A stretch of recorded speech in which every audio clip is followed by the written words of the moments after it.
for more Good Children, don't forget to subscribe to our Patreon. It's $7 and a month. A month. And you're getting some premium content. You're getting live videos with us. You're getting vlogs. And you're getting exclusive episodes. Is it gonna be a sneezy episode? It's gonna be a sneezy, sniffly, stuffy, sudsy episode. We forgot the D. We forgot to take the D. You actually are the one who kind of got me addicted to D. Yeah, I mean, like, because once you have the D, you'll never go back. And you mean Allegra-D. Yeah.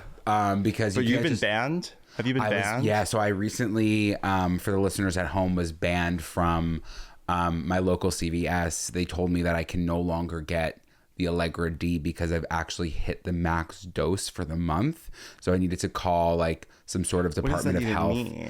Yeah. So what happens is once you cross a certain threshold, like you're considered like potentially a drug addict because it's kind of meth. Because it's kind of giving meth. Yeah. So like, listen, if I needed meth to get me through the week, like I needed the meth, and they turned me away right then and there. And I actually were you embarrassed? No, I kind of got. You got angry, nasty? Which they probably were like, you Karen, it's the Allegra-D. Yeah. Yeah. I was going through withdrawals. Yeah.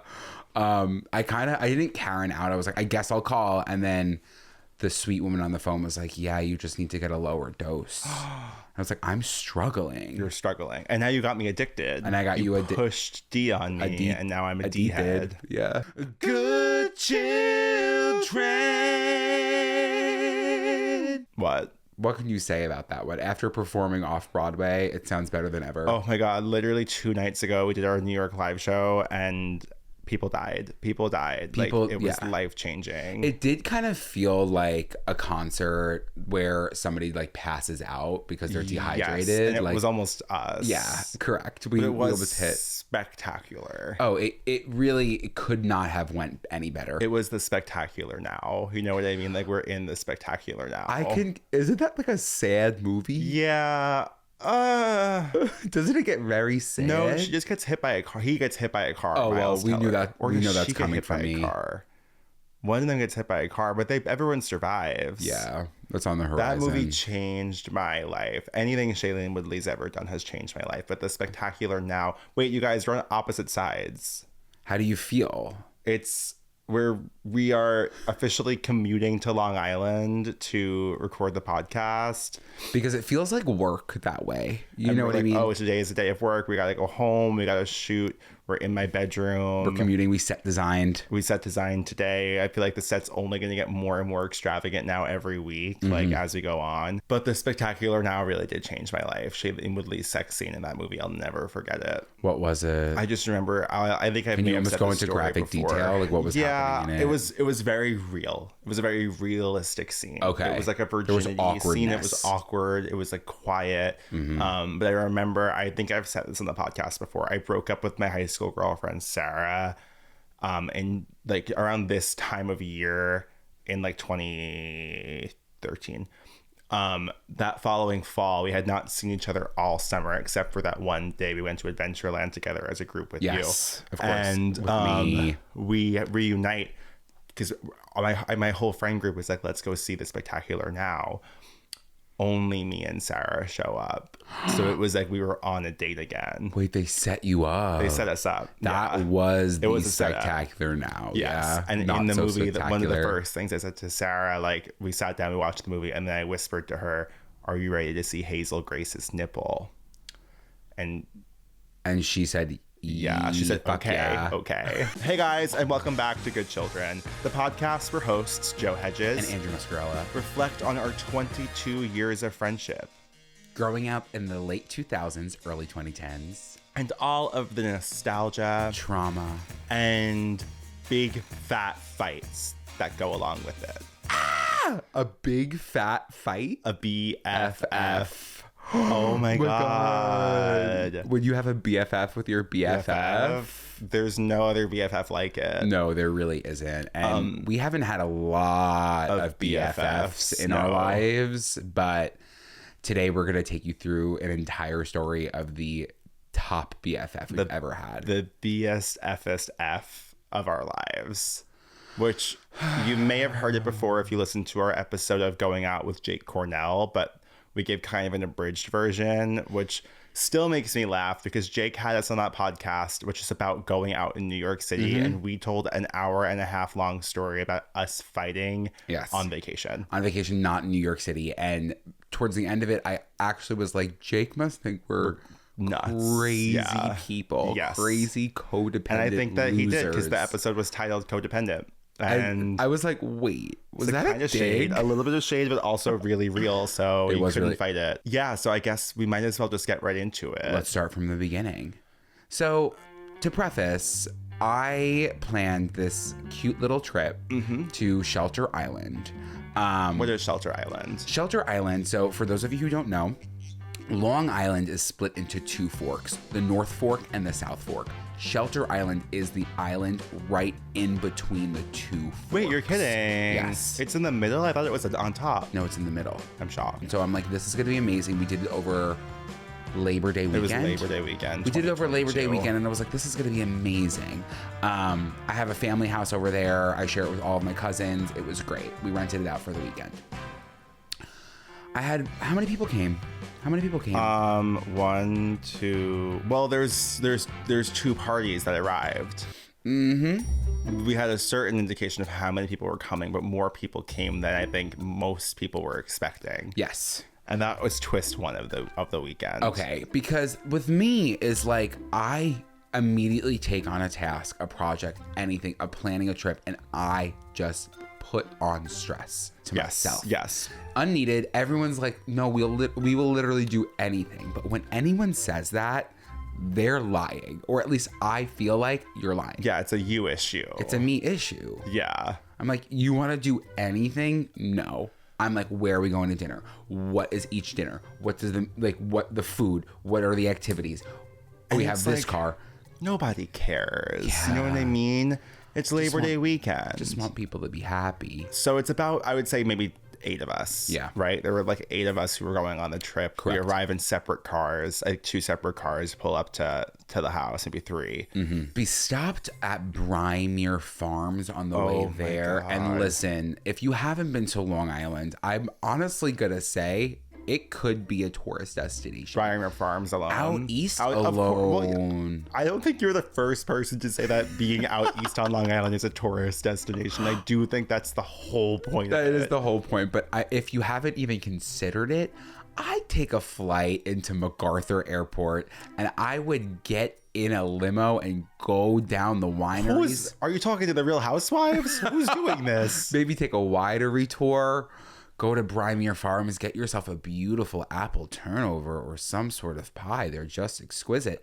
And then that's what we did to start off the weekend. We did. We got and a it's pie. and the thing is, we have seen travesty at Brymere Farms. We've Yes. seen dead bodies, and that's a whole different story. Yes. But it's almost like, I think it kind of sets the tone for the weekend, is like when you pull up to this farm stand, there is at any second the opportunity to die from a fatal collision because of the way that the road is set up. Yeah, the road's not set up well.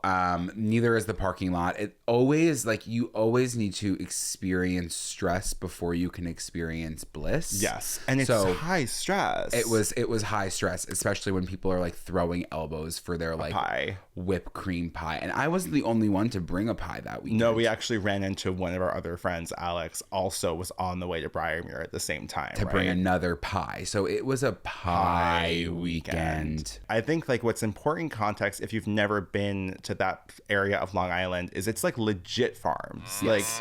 It's literally rural farmland and then gorgeous homes, but it's literally farms. It's beautiful. And dirt roads. Yeah. It is fully out east could potentially be they have a different accent. I'll tell you that right now. They do. Suffolk County, it suddenly becomes southern, literally a southern accent.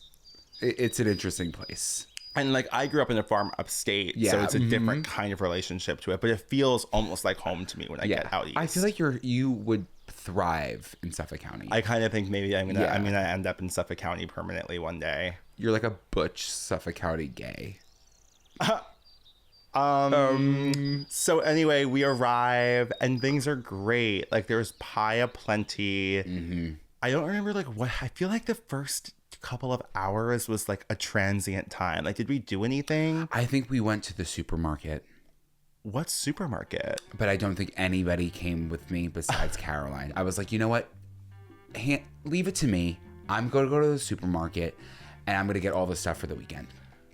Which is a mistake. See, this is the thing Huge with you. You're mistake non-confrontational and you don't like responsibility, and yet you did both of those things in that second. No, but I felt responsible.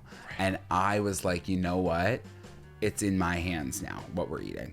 And then deciding what to eat for 8 people is sometimes, I mean, I don't know how John and Kate did it. What? Did you cook for us?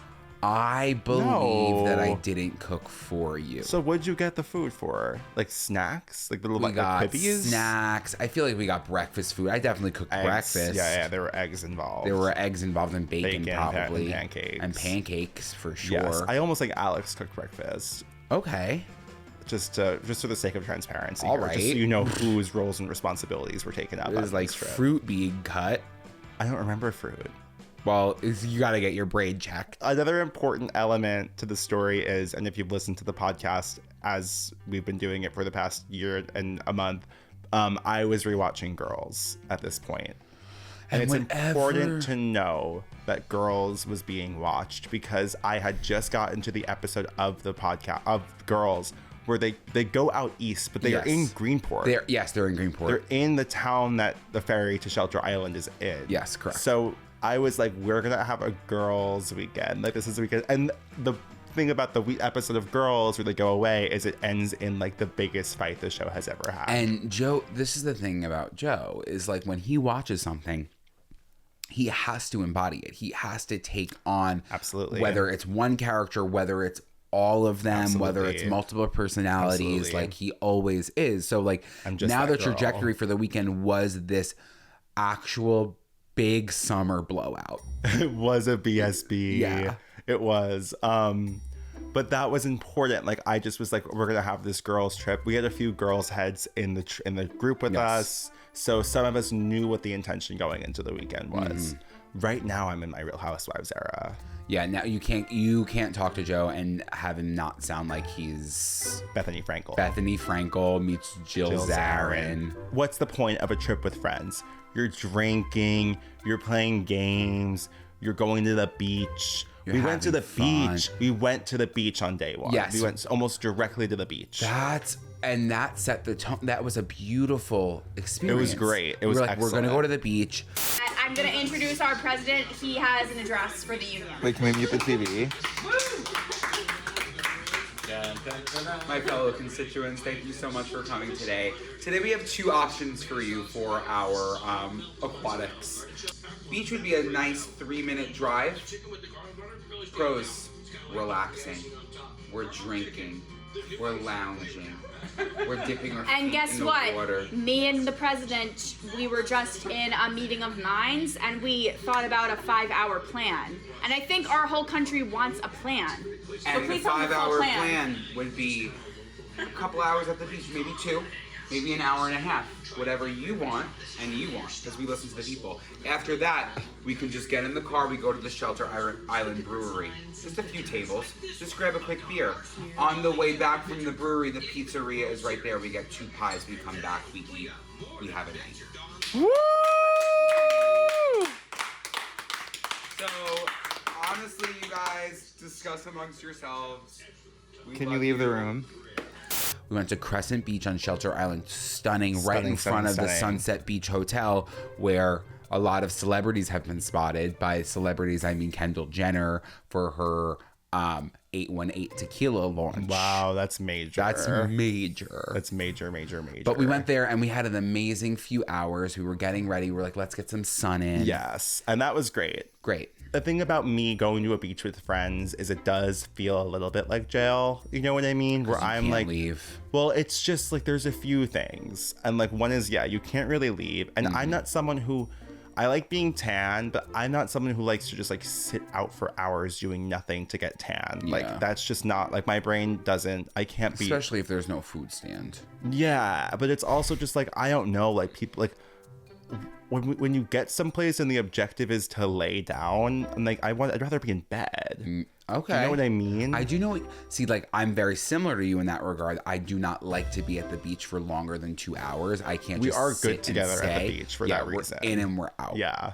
I want to dip my toes in the water and I want to get the hell out of there. And that's why we've always been a good beach combination. Yeah. And then again, we also both have a little bit of BD to process. We have the whole a little time. Bit of BD, but honestly, us going to the beach is like, okay, we planned like we're gonna go to the beach for 15 hours, so we'll get a bagel with cream cheese, an iced tea, a large iced tea for the way they're packed sandwiches, cold cuts. We'll have a chip bag.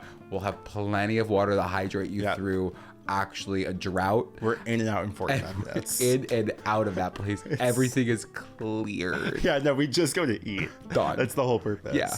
But at this beach, first of all, why are there rocks? I don't understand it. It was very natural. I don't understand the allure of like a North Shore of Long Island rocky beach. Yeah. Do you know what I mean? It doesn't feel good on your feet. We go for a swim, we dip in the water, we look at the boats, we're having fun. We're playing with moon jellies. Oh my God. That's another thing. I don't enjoy being around a jellyfish. Oh, they make me sick. I don't want to have to piss on my leg. Imagine I had to say, Joe, piss on my leg. You don't want to piss on anything. I don't like a lack of control. I feel like when I'm in water and I can't touch the bottom, it's game over. And that's almost dead. A kiddie pool. What do you mean? Oh, it's a kiddie pool? What? Because I'm 5'8"? Yeah. You know what? Yeah, we are gonna fight today, but I don't like when my feet can't touch the water, and there's jellyfish all over the place, so I'm gonna get stung. Did you get stung? I didn't get. Have you ever been stung? I have never been stung. That's gonna change soon because I mean you have almost had everything happen to you. I know, and I've been in a lot of situations where I should have been stung. You've just been in a lot of situations. Period. Like there have been everything that could happen to a human being. Except for death has almost happened to you thus far. Yes, I completely agree. So like you only have one more thing. You have 2 more things to check off the list. To be stung and then die. And then die. I did believe that when I was in Australia, I was gonna be stung by a box jellyfish, which are like the smallies. And they're killers. And they sting you and you're dead. Australia. Everything there is meant to kill you. It's nuts. But I just can't wait to get back. When are you going? I'm actually going this winter to Australia for everybody who's wondering because Joe's boyfriend's from Australia and I invited myself on their beautiful trip. Oh, I remember something about this trip. What? And it was that I was insatiably horny. And that happens on any vacation. Yeah, I don't know what this one was about though. I was almost like posting dick to Instagram. Yeah. So we're all there. We're all laying on the couch, like on the couch in the living room. Yes. And then 4 new bombshells enter the villa. Yes. My cousin, his girlfriend, and their 2 friends. Everyone is on the couch as they walk, and I almost think nobody stands up. No one, because we smoked. Yeah, it was, and that was my problem. It put us out. We were definitely like in a weird space because we didn't know what was to come. And like actually, when new bodies entered the villa, we were like, hey. But lo and behold, a couple hours later. So I mean, so far you're gonna say. It sounds like a pretty splendid trip. And it gets better. It does get... The party on Friday night? There was a beautiful party on Friday night. Beautiful is one way to put it. I would say it was one of the most chaotic parties. There's almost like a beer pong tournament happening. Yes. Our mission statement. We're in favor of gay rights. Right. Oh. There was a barbecue. There was a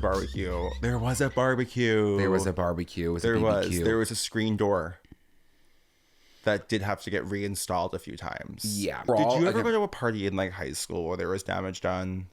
I never did, but I always heard about the punching through the wall and filling it with Nutella. Yes, yeah. And the Vaseline on the mirrors. People stealing Xboxes, people stealing shit. No. What compels we've talked about this. I don't have to get into it, but it's just like, what compels destruction? You know what I mean? I think that like people are maybe jealous of some other people and that's like what's happening, or they don't like that person. Nobody in their right mind would destroy property. No, the most I've ever have happened is I'm a piss on the floor. At my party. Yeah, at one of your parties, just like pissing on the floor. And I honestly think that's fine. And it was a tile floor. It was fine. So it was easy clean. It was an easy clean. Yeah. But yeah, there was just like, I just remember suddenly like being like, I'm almost at a frat party right now. It was the vibe of the night. Yeah. And that was great. And it, honestly, like it felt different. It did. And I kind of was like, wait, I'm having fun. It was fun. So that was Friday night. Saturday. It's 8 a.m. Andrew's waking us all up to do a HIIT workout. So for the first pod, cardio again. Okay. Front to side jumping jack. So your arms are going to be active front, side. Okay. We're working shoulders. Got it. Everyone's favorite, we have ice skaters. This is your opportunity to show me what you got. Okay. Sprints in place. And then to finish it off, just side to side hops. Second, we're gonna get on the floor. You thrust those hips out, be a little bit tougher. Bear crawl, downward dog push up. And then the last one's a tricep dip, done. That one's slow, that's strength. Leg lifts, but you're laying on the ground. You're just lifting those legs back down. Russian twists. Feet can either be on the ground or off. You have an inchworm, walking those hands out into 10 mountain climbers. And then you have flutter kicks laying on the ground. You're just pedaling those feet out. And then we have that 2-minute plank, but what we're gonna do this time, cross the body knee tucks. Then you have a side plank, and then an RBG plank. And I know what you're thinking. A Ruth Bader Ginsburg, may she rest. Yeah, and then we go for a light walk. So I think that like everyone's gonna be really excited at 18 minutes, and I did queue up songs this time. But only gonna be like total 30 minutes.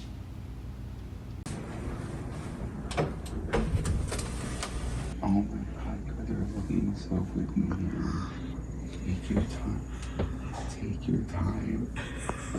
The workout starts in 10 minutes. A high intensity interval training workout in the blaring summer sun, beating down on us, no shade in the backyard. He is standing above us on the deck, facing us. There is a timer, there is music playing, and he is telling us to do burpees at 8 a.m. the following morning. Absolutely.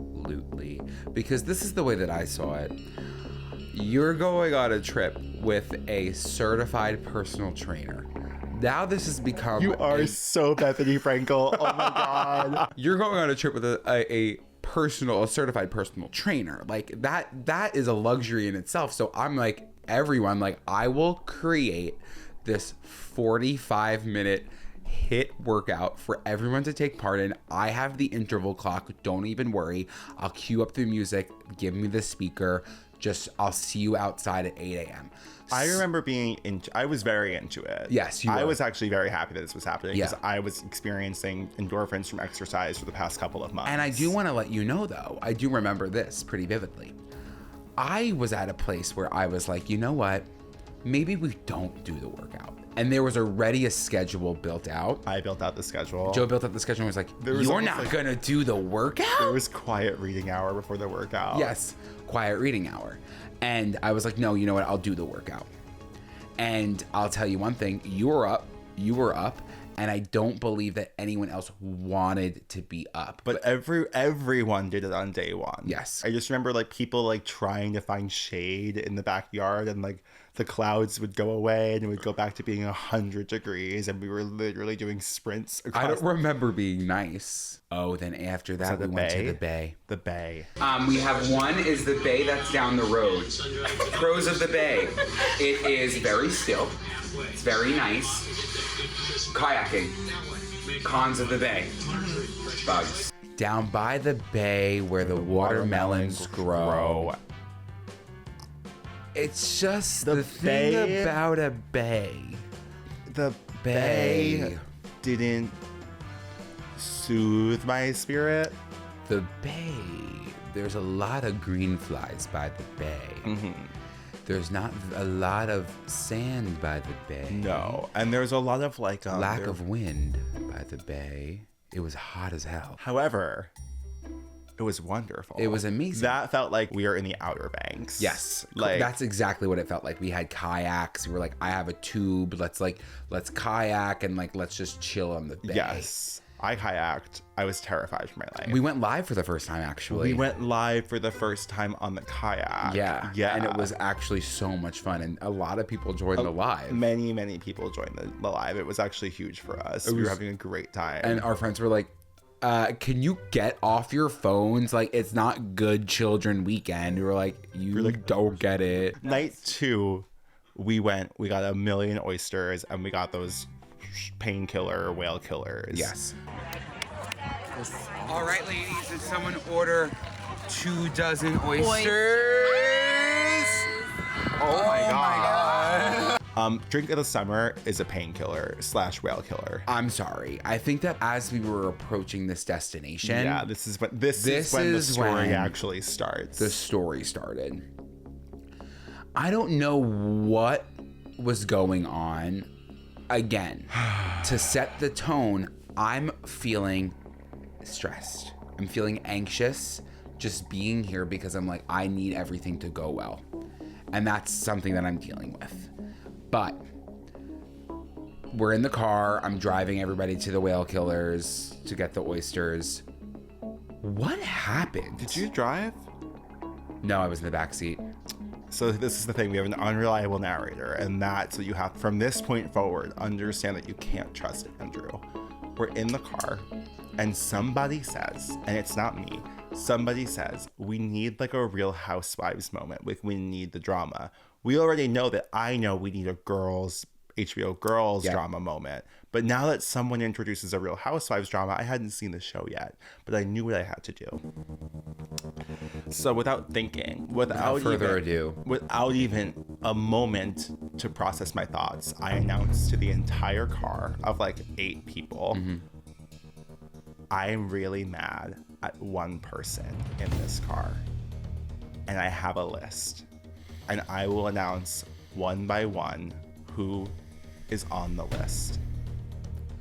Can you imagine hearing that when you're already sick to your stomach and somebody in that motor vehicle is saying the weekend is ruined, the weekend's over for one of you? But this is what confuses me is it was clearly prefaced as a joke. Like it was clearly prefaced as a joke. But the thing is, Joe, when it comes down to you and you say something like that, everyone was sick. But that's what doesn't make any sense. And that's actually why it started to not be a joke, is because I was joking. I would never in my entire life actually announce a list of people who I met of my closest friends on vacation. But the fact that anyone took it seriously, I was like, well, now I actually am mad. Now I actually do have a fucking list. So, but that again is a different way to go, because if you were like, I'm joking, and then you were like, guys, I'm literally just kidding,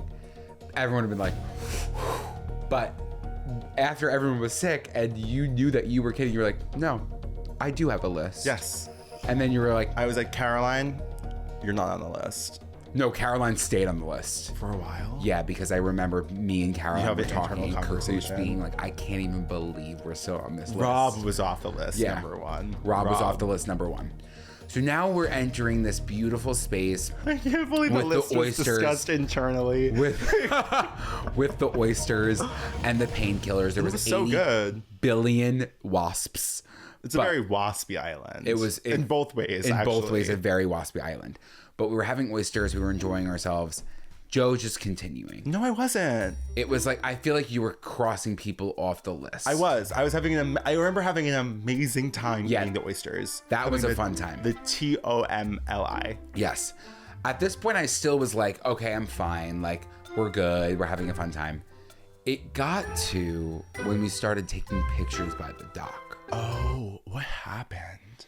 Because you're right. The picture of me and you on the dock is a picture of us almost not being friends anymore. And I don't remember what built up between those two moments. I feel like you weren't being the most pleasant person. I don't know what it was, but I remember we were walking towards the dock. Like, it's like you and Jill, and when you and Jill are together, it's That's like already a problem. It's a problem because everybody else, me, is like, you gotta watch out. So you guys are ahead, like doing the pictures, and then you're with Rachel. And Rachel, whenever Rachel's around, I'm like, I feel safe. Like, right, of course. She's gonna be on my side. Like, it's totally fine. Mm-hmm. But it was like, my picture. All right, Rachel, go. And then I was like, it was, are we gonna take a picture? And then it was like, yeah, let's take a picture. And Rachel, and we were like, that's almost not how I remember it. I remember actually being the designated Instagram photographer for every person on the dock, one by one by one. Everyone got an individual photo and then a photo with whomever they wanted. And that went on for, I'm not kidding, at least 25 minutes. There were like 400 pictures in my phone of every single guest, solo and group. And then I remember, I think what happened was I took one with maybe Rachel. yes, I don't think I took one with Jill. no. And then We weren't gonna take a picture together. that's what it was. We weren't gonna take a picture together. And I think that somebody like Rachel was like, should you both take a picture maybe together? And we're like, yeah. I guess. And then Garrett came into it, which diffused it. Yeah. But the picture of me and you, I'll never forget the energy. No. And that energy carries us through the rest of this story. Because then as we're walking back, I'm like, Caroline, like, do you think that we're at the top of the list? And she's like, I honestly think we are. I can't even imagine putting Caroline on the list. Yeah, Caroline thought she was the target. Caroline had brought no attention to the table whatsoever. Yeah. Although I do remember something she said as the night turned to murder. The night turned to murder. Has anyone played Murder in the Dark? Or has anyone seen the A24 film Bodies, Bodies? Because it's actually the same thing. It's actually the same exact thing, but I've been playing this since I was out of the womb. And what it is you have a bowl, you write out like detective, murderer, and then civilian. You have a bunch of little papers crumpled up. You put it in a bowl. You grab one, someone's the murderer, someone's the detective. If you're the detective, you leave the room. The murderer is there. You shut off all the lights. You're walking around, shaking people's hands, eyes closed. You shake hands. If you get a squeeze, that person screams, they're dead. I was right over here. Do you see anything? Who would you have been stopping? The murderer. Do we know who? You're dead. No, Is it a man or a woman? I don't know. Non-binary. Imagine playing this game in a pitch black home. When there's already tension. Already a lot of tension. Like a lot of tension. I like to scare people too. So like this time around, I didn't do this. You but weren't. Previously, when we've played Murder in the Dark, I have crawled on the ground. I've made noises. You've I went run for on all ankles. fours like a dog and gone. And you like listen. Right now that's funny, but you know the feeling when it's a pitch black room and something like that happens. Like your animal brain kicks in and you're like, I'm about to be actually killed right now. Yes. Like I'm in self-defense mode. Mm-hmm. I think it was a blast. I'm pretty sure. It was a huge success. We were sharing a bedroom, Andrew. We were sharing a bedroom this whole time. Yes. That's another part of the story. Yep. 2 twin-size beds Yep. in a bedroom facing each other. And the first night, I think when we went to sleep, we didn't speak. No. We like both got into the room, went to bed, did not talk to each other. The following night, the second night, you were like, I'm gonna go into a different room. I did say that, yeah. And that's when officially the line was drawn in the sand. Yeah. Well, I went into a different room because I could be in a bigger bed. Right. But there was also this element that was like goodbye. Like it was like I was like bye. And Yeah. like that was the energy. I was like, okay, he's pissed. Ultimately, we're going home. We go home. We almost don't speak. The entire of the car trip. ride. Yeah. I eat a cosmic brownie and I listen to Lana Del Rey. And we're in the car with Rachel and Garrett. Yep. We're nearing Massapequa. We're almost finally done with the trip. I think I say to you, I'm probably gonna like lay down for a little bit and then I'm gonna like take the train home later. Yeah. I'll meet you back in Brooklyn. I'll meet you back in Brooklyn. Yeah. So then I'm like, okay, like Garrett needs to go home back to Brooklyn. So I'm like, you know what, Garrett, like, you can either stay at my house or like we can probably just head back. This happens without me. I get out of the car. Rachel, Andrew, and Garrett are in the car. And like, Joe gets out of the car, and I'm like, Joe's mad at me. Like, I'm the top of the list. He hasn't said anything. But the crazy thing is, like, go. you did not do anything wrong. Like, this is part of it. It's like this lack of confrontation where, like, I could tell that you think I'm mad at you, and I am like, you didn't, like, why are you not saying it? Like, that was my frustration. I was like, why aren't you saying something? Like, are you mad at me? Why are you, that's because one thing. I would be, because if you said it, what would I have had to be mad about? Do you know what I mean? I would have been like, it would have been embarrassing for me, because I'd actually be like, actually, no, I can't point to one thing you've done wrong this entire trip. But the fact that I could tell that you were like skirting around me and nervously like avoiding me, I was getting more and more mad. Yeah, I was like, I can't even look Joe in the face. I'm like, he's so mad at me. I'm like, it could have been either of us being like, do you think I'm mad at you? Yes. Or I'm like, oh no, it also could have been me. We're both obviously extremely passive people, and this is why we're saying that you need to speak up for yourself, because again, you can't allow yourself to spiral in emotion, especially when it comes to your friend. Especially on a vacation. Especially on a beautiful vacation.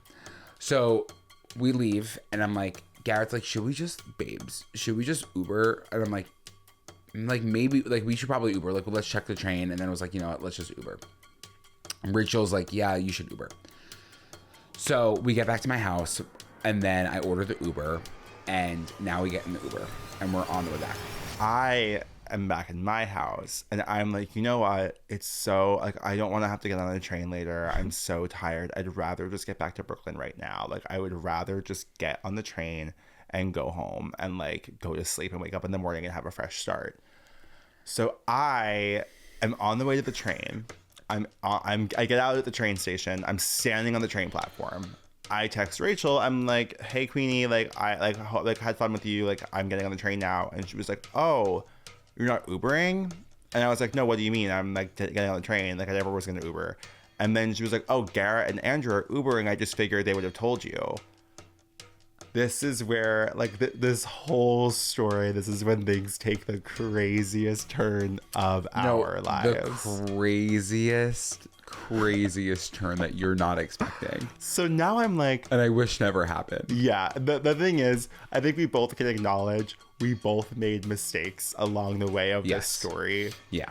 And it's so nice that we could tell the story. But, like, any blame I'm putting on you in this storytelling, I completely absolve you from. Agree. I completely agree. I think that it was extraordinary circumstances. Because what's to come is like... It's not... It's definitely on me.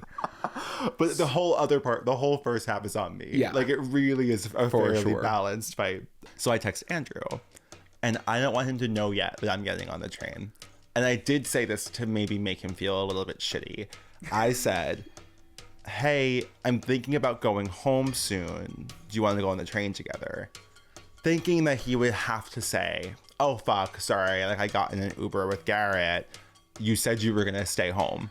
I received a text message. I am sick to my stomach. I turned to Garrett and I'm like, Garrett, Joe just texted me that he wanted to come back with us, or like asked me like, when are you going back? Like, what do I do? What do I say? Like, we're in an Uber back, and I didn't tell him. Like, I should have told him that we were going in the Uber, and now it's too late. Like, we're in this Uber, so like, now what? So what did you say? So then I said, oh, we decided to take the train back. Mind you, the only train they could have taken back was the train I was about to get on. There was no train in between that. So I'm standing on the train platform alone. Andrew and Garrett are not here. And I also know from Rachel that they were taking an Uber. I said, that's weird. Rachel told me you and Garrett were getting in an Uber. And I was like, no, we Ubered to the train station. Why are you trying to fight me? Why are you trying to fight me? I actually, the why are you trying to fight me took me to a new level of demonic possession. And I was like, okay, he's gonna lie to me. Let's make this 500 times worse. And I'm like, that's so funny. I'm also getting on the train right now. I must have missed you. I'm not trying to fight you. I'm on the train, and I figured we'd be on the same train. We can ride home together. which again, I'm lying. I Joe's know lying. you're in the Uber. And then Joe's like, all right, well, I'll meet you at Penn Station. Just to twist this knife. So now, Andrew, you know that when I get into Penn Station, I'm not going to be there. So I am already at the apartment when you're at Penn Station. I am, while the whole entire train ride to Penn Station, writing Andrew a note ending our friendship, ending good children, and like expressing every grievance. Like I was like, I actually cannot be friends with you any longer. Like I was prepared to literally end everything. That's where really we scary. live. We live together. Yeah. We work together. We are best friends. We are in the entire social circle of our lives is intertwined. Like everything is so delicately positioned, and I was like, it's done. Like this was the final straw. It could have just ended like that. And it that's wasn't the scariest part. Uber, it was the lying. Yeah. And we're going to get to why I lied. But it gets worse. And it gets worse. I get back to the apartment. Now, obviously, I can't even see straight. I'm like doing laundry because I'm like have to like fill my time because I'm sick to my stomach. I'm waiting for Joe to arrive. I think I had your location at this time. No, I didn't have your location, but like I was just waiting. No, I did. So I had your location and I saw that you were approaching and I was like, oh shit. Like here he comes. I remember getting off of the train and I still was doing it. I texted you. I was like, I'm at Penn. Are you taking the ACE to the L? No response from Andrew. So Andrew hasn't replied now. So, because at this point, I'm like, I've already owned up to the fact that I lied. No, you didn't. No, not to you, but like to myself. So you owned up to yourself that you lied. And I was like, I have to tell Joe, obviously, that I lied. But I was like, I have to tell Joe why I lied. Like, I need him to be in this apartment so I can just come clean. I'm shaking. Like, I literally am ready to destroy my own life. Like, that's like basically what's happening. I'm like, this is it. Like, this is crazy. Yeah. I think I actually texted our friend Gina, and I said, can I stay at your apartment tonight? I was like, I'm not going to stay at my apartment. Like, there's no chance. So I was ready to literally go. I wasn't even going to go back to the apartment. I was just going to go straight to Gina's. But she was like, I'm not going to be home until like 9 o'clock. So I was like, okay, I can wait. I can wait until 9. You didn't know. If I didn't come home. Joe, if you didn't come home. I would come home to an empty apartment. An empty apartment for sure. So Joe comes home. I open the door. I'm in my room because I'm like hiding, obviously. I open the door and Andrew goes, hey. That was the first words out of his mouth.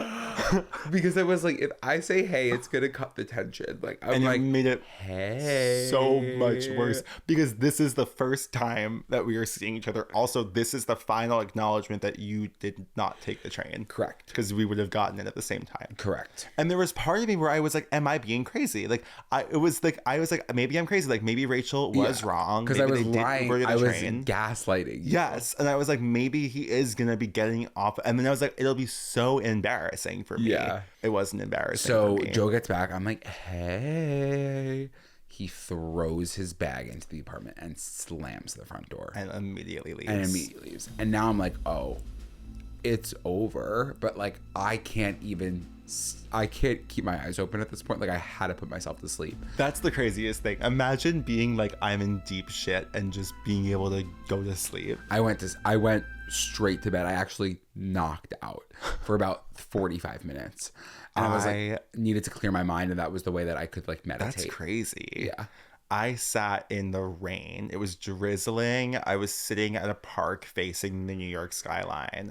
I was listening to The Archer by Taylor Swift on a literal repeat because in that moment I was both the archer and the prey. Like in full actuality, I was both of those things. Yeah. At this point, I get Garrett to fess up. I call Garrett. Yeah. And he is like, babe, I really don't want to be in the middle of this. Like, I'm just going to tell you the truth because, like, I'm not going to lie to you. But, like, yeah, we Ubered home. And, like, I will say Andrew was sick to his stomach and he feels really, really, really shitty. If it means anything to you, he's really upset right now. And I was like, okay. I was like, that's good to know.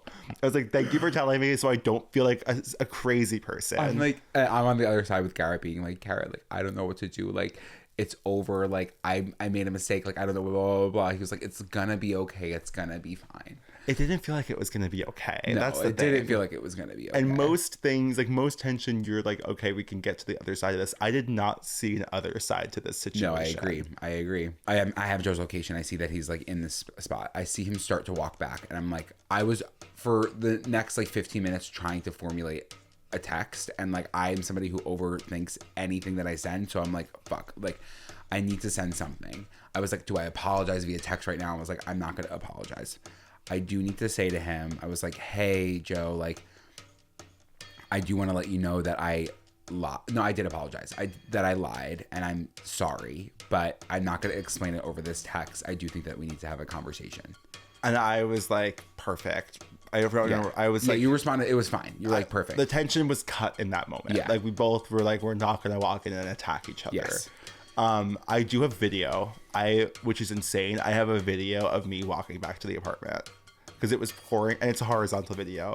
I will document everything in my life. But for a moment, I was like, this might be the last moment. Your face? Yes, it's like of this. And it's like also of the street. But I was like, this might be like my life might change immediately after this moment. So I do have, the listeners at home get to see me walking up to the apartment.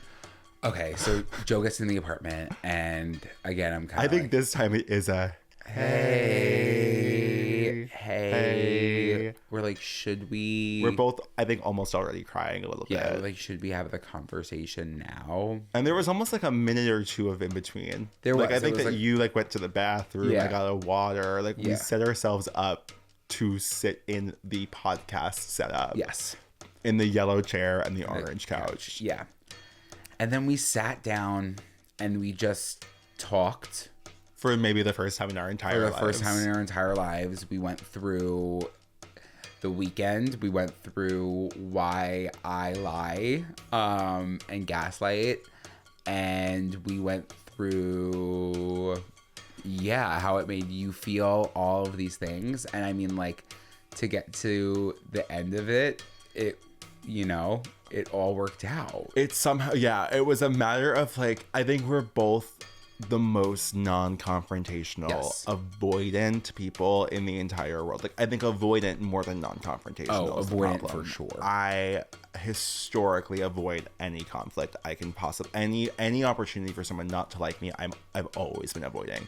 And that has led to like bad breakups. That has led to like bad like friendships. That has led to bad like work environments. Like times that I've avoided the difficult conversation. Yes. And this was like, I wonder like if there is more things that happened in the summer that built up to that, and probably for both of us. I'm sure. I think that also like going into business with your friend is never easy. And people were saying that. People were like, are you sure that you want to do this? Because like, this is your friendship that you're putting on display. So like, is it going to get to a point where you can't have these conversations? And I was like, no.